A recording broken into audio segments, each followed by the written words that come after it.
एक लड़के से जो स्कूल के पहले दिन ही लेट हो गया था। उसे स्कूल भेजने से पहले उसकी माँ यून ने उसके बैग में काफी भारी भरकम सामान भर दिया ताकि वो अपनी खास शक्तियों के कारण हवा में उड़ने ना लग जाए। फिर अपना बैग लेकर किम बस में चढ़ गया तो उसने देखा कि जैंग नाम की एक लड़की की बस छूट गई थी। उसने जैसे तैसे बस रुकवा कर जैंग को बस में चढ़ाया, लेकिन लड़की के पास टिकट तक के पैसे नहीं थे तो किम ने उसके बदले पैसे भी दे दिए। अचानक किम को एहसास होने लगा कि उसकी उड़ने की शक्तियां अपने आप जागने लगी हैं, तो उसने बहुत जोर लगाकर अपने पैर जमीन पर ही रखने की कोशिश की ताकि उसका सच बाहर ना आ जाए। बाद में हम देखते हैं कि क्लास में सभी बच्चे पढ़ रहे थे पर किम की नजरें तो बस जैंग पर ही टिकी हुई थी, क्योंकि वो मन ही मन उससे बेहद प्यार करता था। उसे देखते ही किम के पैर एक बार फिर से जमीन से उठने लगे तो उसने बहुत जोर से अपना टेबल पकड़ लिया ताकि वो हवा में ना उड़ जाए। वहीं दूसरी ओर हम एयरपोर्ट पर फ्रैंक नाम के आदमी को देखते हैं। उसने पार्किंग लॉट में मौजूद एक ट्रक में से अपने मिशन का सामान उठाया और फिर एक वर्कर का भेस बना लिया। तब ये खुलासा होता है कि फ्रैंक एक सीरियल किलर था जिसे सुपरनैचुरल कंट्रोल एजेंसी ने सोल में मौजूद अद्भुत शक्तियों वाले लोगों को मारने का काम दिया था। स्कूल खत्म होने के बाद सब बच्चे घर वापस जा रहे थे, पर तभी ली नाम का लड़का जैंग को रोककर स्कूल की जिम दिखाने ले गया। क्योंकि जैंग स्कूल में नई आई थी, इसलिए टीचर्स ने ली को जैंग को स्कूल दिखाने का जिम्मा दिया था। वहीं दूसरी ओर फ्रैंक अपने पहले शिकार जिनचिन के ऑफिस में पहुंचा। जिनचिन तो उसे देखते ही समझ गया कि ये कोई बहरूपिया है। जिनचिन ने उसे अकेले में ले जाकर पूछा कि वो उसका असली नाम कैसे जानता है, तो फ्रैंक ने उसे बताया कि एक कंपनी ने तुम्हें मारने के लिए मुझे यहाँ भेजा है। ये सुनते ही जिनचिन ने गुस्से में आकर अपनी जबरदस्त ताकत से गोल्फ स्टिक को कागज की तरह मरोड़ दिया और उसी से फ्रैंक पर हमला बोल दिया। फ्रैंक ने जैसे तैसे खुद को बचाया,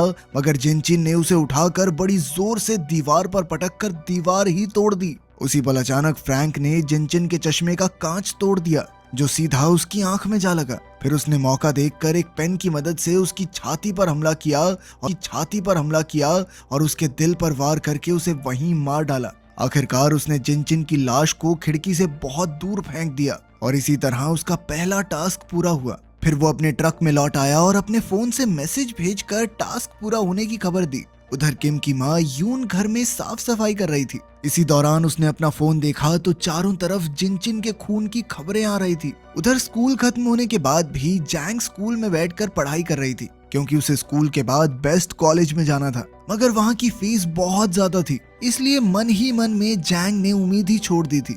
जब उसके पिता ने उससे पूछा कि तुम्हें पैसों की जरूरत है, तो उसने झूठ कह दिया कि नहीं, मुझे तो बस स्कूल यूनिफॉर्म खरीदने के लिए पैसे चाहिए। इसके बाद हम मिनोंग जुंग नाम के एक आदमी को देखते हैं जो नेशनल सिक्योरिटी एजेंसी का डायरेक्टर था। जब उसे जिनचिन के कत्ल की खबर मिली तो उसके असिस्टेंट ने कहा कि ये तो नामुमकिन है, पर फिर भी वो उसकी मौत की खबर को सोशल मीडिया से हटाने की पूरी कोशिश करेगी। मगर मिनोंग जानता था कि शहर के सभी खास शक्तियों वाले लोगों पर खतरा मंडरा रहा है, इसलिए उसने अपनी असिस्टेंट को खुफिया हथियारों की ट्रेनिंग शुरू करने का ऑर्डर दिया।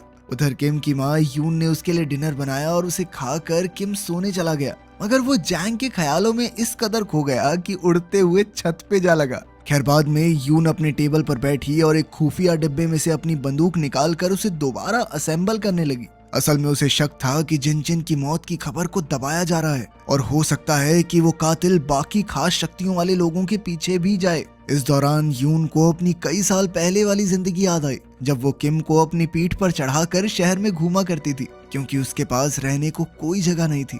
फिर एक दिन एक सुनसान शेड के मालिक ने उसे रहने को जगह दी। फिर जैसे जैसे समय बीता तो यून ने अपने बेटे के लिए एक बड़ा सा प्ले हाउस बनाया और साथ ही कई सेफ्टी नेट्स भी लगाए ताकि किम अपनी उड़ने की शक्ति को काबू करना सीख सके। पर दिक्कत ये थी कि किम अभी समझ नहीं पा रहा था कि उसकी माँ क्या कहना चाहती है और इसी वजह से उसकी ट्रेनिंग काफी मुश्किल से हुई। पर फिर भी यून ने हिम्मत नहीं हारी और कई महीने की मेहनत के बाद उसने इस शेड को बड़े से रेस्टोरेंट में बदल दिया और उसका काम अच्छा चलने लगा। उसी समय से उसने किम को बाहर खेलने से मना कर दिया और उस बेचारे ने अपना पूरा बचपन टीवी पर कार्टून सुपर हीरोज देखकर ही गुजारा, जिससे उसे लगने लगा कि वो भी एक सुपर हीरो है। अब उसने सबको अपनी शक्तियां दिखाने के लिए अपने स्कूल के दोस्तों को बुलाया और उनके सामने उड़ने लगा। उसे उड़ते हुए देखकर उसके सभी दोस्त काफी खुश थे और किम भी आखिरकार अपना राज बताकर काफी खुश था। पर वो ये नहीं जानता था कि स्कूल के प्रिंसिपल ने उसे देख लिया है फिर शाम को किम के एक दोस्त ने भी उसकी ही तरह उड़ने की प्रैक्टिस करने की सोची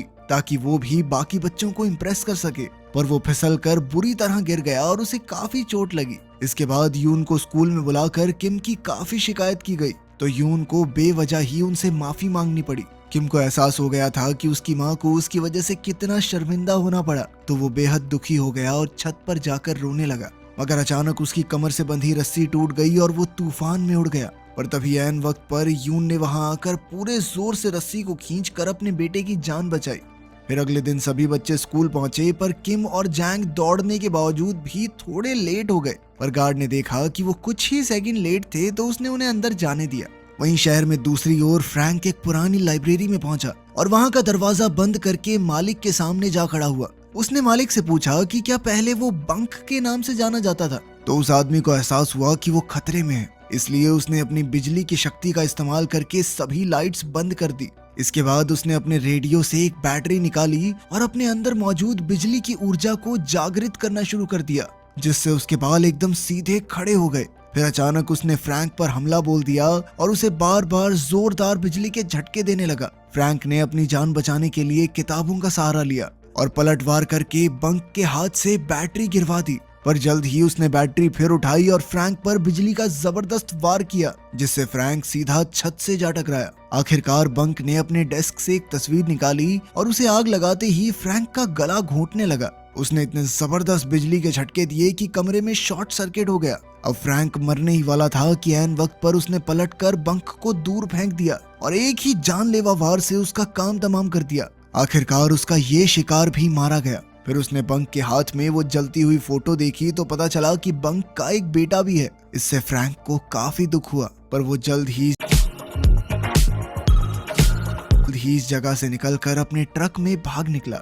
उधर स्कूल में जैंग को एहसास हुआ कि स्कूल पहुंचने के लिए दौड़ने की वजह से उसकी यूनिफॉर्म से पसीने की बदबू आ रही थी। इस वजह से वो काफी शर्मिंदा थी और ऊपर से बैंग नाम का एक लड़का उसे परेशान करने लगा। उसने जैंग का स्कूल रिकॉर्ड उठाकर देखा कि वो जिम्नास्टिक्स करती है। फिर वो उसका मजाक बनाने लगा तो ली ने उसे रोककर वापस अपनी जगह पर जाने को कहा। फिर कुछ समय बाद वो जिम में जिम्नास्टिक्स प्रैक्टिस करने गई तो बैंग एक बार फिर उसे परेशान करने लगा। जब ली ने एक बार फिर से उसका रास्ता रोक लिया तो बैंग ने उसे स्कूल के बाहर मिलने को कहा, जिसके लिए ली भी तुरंत तैयार हो गया।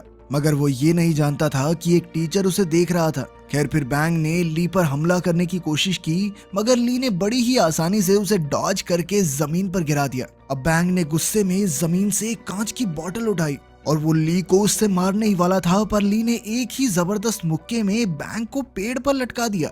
तब ये खुलासा होता है कि ली के अंदर भी अद्भुत शक्तियां हैं। खैर बाद में जब टीचर ने बैंग के क्लास में न होने की वजह पूछी तो ली ने झूठ कह दिया कि उसकी तबीयत ठीक नहीं थी, इसीलिए वो जल्दी घर चला गया।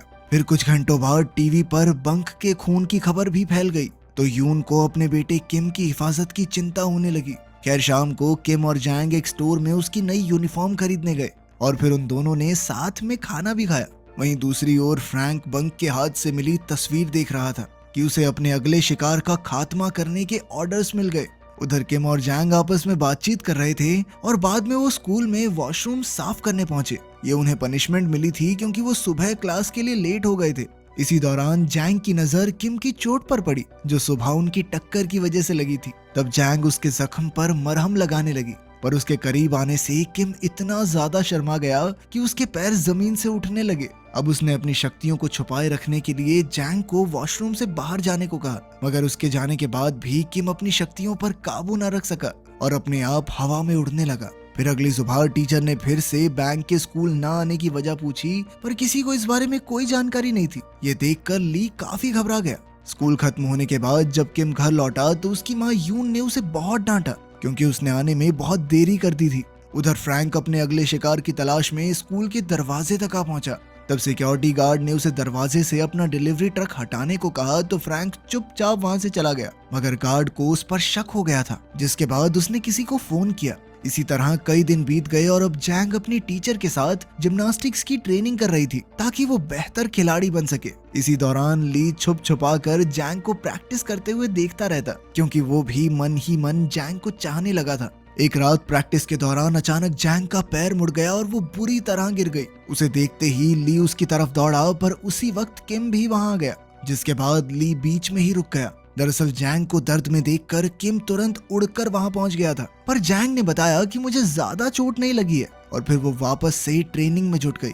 अब वो किम की मदद से एब्स एक्सरसाइज करने लगी, मगर जैंग के इतना करीब आने की वजह से किम घबरा कर एक बार फिर से ऊपर उड़ने लगा और अचानक दूर जा गिरा। तभी जैंग उसकी मदद के लिए दौड़कर वहां आई। खैर उसी समय क्लीनर ने वहां आकर उन्हें बाहर जाने को कहा, क्योंकि आज उसे जिम्नेजियम की सफाई करनी थी। किम ने जैंग से कहा कि वो ठीक है और वहां से चला गया, पर जैंग को कुछ भी समझ नहीं आ रहा था कि वो अचानक उड़कर दूर कैसे जा गिरा। खैर कुछ समय बाद ली जिम में आया और उस बोर्ड के पास गया जहां जैंग अपनी छलांग की प्रैक्टिस कर रही थी। अब उसने गुस्से में आकर इतनी ऊंची छलांग लगाई कि उसका पंजा दीवार पर छप गया। खैर कुछ दिन बाद शाम को जैंग और किम एक दुकान पर खाना खा रहे थे। तभी अचानक जैंग को याद आया कि वो अपने स्पोर्ट्स शूज तो स्कूल के जिम में ही भूल आई। तब किम ने कहा कि उसका पेट भर गया है और वो अकेला जैंग के शूज लेने स्कूल की ओर चला गया। पर जैंग को कई दिनों से उसकी हरकतों पर शक था, इसलिए वो भी उसका सच जानने के लिए उसका पीछा करने लगी। जब वो स्कूल पहुंची तो किम के पैरों के निशानों की दिशा में आगे बढ़ी,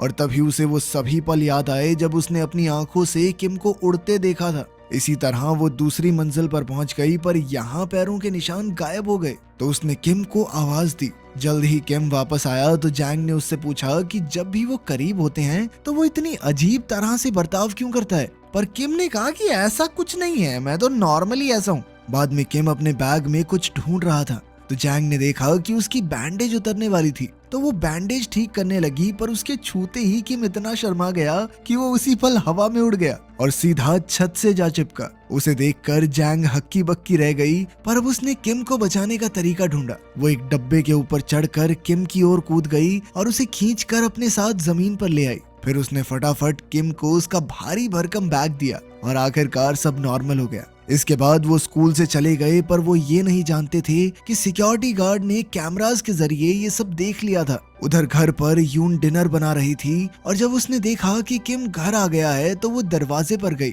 उसने देखा कि किम के साथ जैंग भी थी, तो उसे बेहद खुशी हुई, क्योंकि काफी समय बाद किम किसी दोस्त को घर लाया था। उसने जैंग को डिनर के लिए रुकने को कहा। वहीं दूसरी ओर फ्रैंक एक ब्यूटी सैलून में गया तो उसकी मुलाकात होंग नाम की एक लड़की से हुई। फ्रैंक ने उसे अपना जोरदार हमला बोल दिया, पर फ्रैंक ने भी उसी पल खड़े होकर उसे जमीन पर पटक दिया। तब ये खुलासा होता है कि फ्रैंक का शरीर किसी भी जख्म को कुछ ही पलों में भर देता था। जैसे ही उसने अपने चेहरे से कैंची बाहर निकाली तो नाजू उस पर गोलियां चलाकर दूसरे कमरे में भाग गई। फिर उसने बड़ी बंदूक निकाली और अपनी एक्सरे विजन की शक्ति से उसने फ्रैंक को दीवार के आर पार देख लिया। तब उसने धुआंधार गोलीबारी चालू कर दी। इधर फ्रैंक भी नाजू का काम तमाम करने दौड़ा और दीवार तोड़कर नाजू पर कूद पड़ा, लेकिन नाजू ने एक बार फिर उस पर गोलियां चला दी। पर जल्द ही उसे एहसास हो गया कि इन गोलियों का फ्रैंक पर कोई असर नहीं हो रहा, तो वो तुरंत किचन में गई और अपनी खास बंदूक निकाली। जल्द ही उसने कमरे में मौजूद पाइप्स पर गोलियां चला दी, जिससे पाइप्स में से गैस लीक होने लगी। इसी धुएं की आड़ में छुपकर नाजू ने फ्रैंक पर धुआंधार गोलियां चलाई। इसी दौरान नाजू को भी गोलियां लगी, पर फिर भी उसने अपनी बड़ी शॉटगन निकाली और फ्रैंक पर जोरदार वार किया, जिससे वो एक शेल्फ से जा टकराया। इसके बाद नाजू ने उसकी तरफ भागकर शॉटगन से जानलेवा वार किया, जिससे वो बहुत दूर जा गिरा। तब फ्रैंक फटाफट एक कॉरिडोर में छुप गया ताकि उसकी शक्तियां उसके सारे घाव भर दें। ठीक होते ही वो नए जोश के साथ बाहर आया और नाजू के शॉट से बचते हुए उसकी तरफ दौड़ा। उसने एक जबरदस्त किक से नाजू को गिरा दिया और फिर उसका गला घोंटने लगा। तब नाजू ने अपनी कैंची उसकी टांग में घोंप दी। इसके बाद उसने इसी कैंची से उसकी गर्दन पर वार किया, पर फ्रैंक ने पहले ही उसे रोक दिया। अब उसने नाजू का गला दबाते हुए उससे पूछा कि आखिर सभी खास शक्तियों वाले लोग अपने बच्चों को क्यों छुपा रहे हैं। नाजू अपनी आखिरी सांसें गिन रही थी, पर फिर भी उसने सच नहीं उगला। उसने कहा कि तुम एक आम किलर हो और गैंगो तुम्हें देखते ही तुम्हारा काम तमाम कर देगा। खैर ये सुनकर फ्रैंक को गुस्सा आया, जिसके बाद उसने नाजू के गले में कैंची मारकर उसकी जान ले ली। उसने कहा कि चाहे वो उसे अपने बच्चों का पता ना बताए, मगर जब तुम मरेगी तो फ्यूनरल पे आएंगे ना वो। उधर किम और जैंग उसके कमरे में खाना खा रहे थे कि तभी किम एक बार फिर से उड़कर छत पर जा लगा, तो जैंग ने फिर से उसकी नीचे आने में मदद की। कुछ समय बाद वो अपने घर चली गई तो यून ने देखा कि जैंग अकेली ही चली गई थी। उसने किम को खूब डांटा और अभी के अभी उसे भागकर उसके घर छोड़कर आने को कहा। अब किम अपनी शक्तियों की मदद से जल्द जैंग के पास पहुंचा उसे देखकर जैंग काफी खुश हुई। फिर अगले दिन किम जैंग के साथ प्रैक्टिस सेशन में आया तो जैंग ने उसे बताया कि वो अपना पिछला स्कूल छोड़कर नहीं आई। असल में उसने एक साथ 17 लड़कियों को पीट दिया था, जिस वजह से उसे स्कूल से निकाल दिया गया। एक दिन उसके पिछले स्कूल में उसकी एक क्लासमेट को बाकी लड़कियां बहुत परेशान कर रही थी। उन्होंने उसकी खूब बेइज्जती करके उसे नीचा दिखाया तो जैंग का पारा सर चढ़ गया और उसने उस लड़की को बचाने के लिए बाकी सभी लड़कियों को स्कूल के बाहर मुकाबले के लिए ललकारा। इसके बाद शाम को सभी बच्चों ने मिलकर इस फाइट को देखा, जहां 17 लड़कियां एक साथ जैंग पर कूद गई थी। लेकिन जैंग को किसी वार से कोई फर्क नहीं पड़ा, क्योंकि उसमें भी अद्भुत शक्तियां थी। उसने हिम्मत नहीं हारी और पलटवार करके सभी दुश्मनों की हड्डी पसली एक कर दी। आखिरकार सबको हराने के बाद वो लीडर की ओर बढ़ी, जो उसे अपनी हील से डराने की कोशिश कर रही थी। लीडर ने जैंग पर हमला करने की कोशिश की, लेकिन जल्द ही वो समझ गई कि उसके हमलों का जैंग पर कोई असर नहीं हो रहा। अब वो डर के मारे चिल्लाने लगी। उस वक्त उस लड़की का बॉयफ्रेंड वहां आया और उसने एक बेसबॉल बैट से जैंग पर हमला कर दिया। वो उसे जमीन पर गिराकर बार बार मारता रहा, लेकिन फिर जैंग ने एक पत्थर उठाकर लड़के के पैर पर दे मारा और उसी के बैट से लड़के के सर पर वार कर दिया। इस घटना के बाद जैंग को स्कूल से निकाल दिया गया और उसके पिता को मामला सुलटाने के लिए काफी पैसे भी भरने पड़े।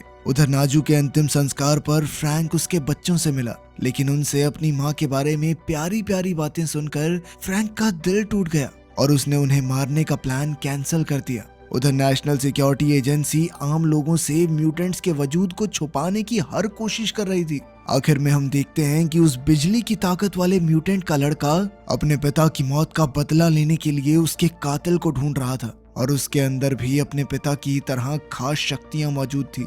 इस सीरीज का पहला सीजन यहीं खत्म हुआ। अगला सीजन अभी आया नहीं है, तो कमेंट्स में नेक्स्ट मत करना, ठीक है? मिलते हैं अगली वीडियो में।